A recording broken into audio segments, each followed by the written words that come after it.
Hi friends, అందరికీ hi. Indian state forest report 2021 ప్రకారం AP గురించి చూద్దాం. మొదటగా ఇండియాలో చూసినట్లయితే అత్యధిక అడవులు విస్తీర్ణం గల రాష్ట్రాల్లో అత్యధికం ఉన్నది ఏది అంటే మధ్యప్రదేశ్. ఆ తర్వాత చూసినట్లయితే అరుణాచల్ ప్రదేశ్, తర్వాత ఛత్తీస్గఢ్. అత్యధిక అడవులు విస్తీర్ణం గల రాష్ట్రాల్లో ఆంధ్రప్రదేశ్ స్థానం చూసినట్లయితే 9వ స్థానం. రాష్ట్రంలో మొత్తం అటవీ విస్తీర్ణం ఎంత అంటే 38,060 చదరపు కిలోమీటర్లు. త్రూఅవుట్ ఈ స్టేట్ చదరపు కిలోమీటర్లలో చూసినట్లయితే స్టేట్ విస్తీర్ణం చూసినట్లయితే 160,205 చదరపు కిలోమీటర్లు.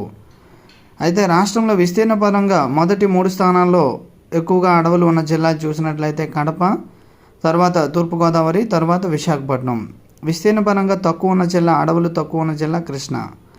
శాతం పరంగా అడవులు ఎక్కువగా ఉన్న జిల్లా మనకు వచ్చేసరికి విశాఖపట్నం, తర్వాత వైఎస్ఆర్ కడప, తర్వాత తూర్పుగోదావరి.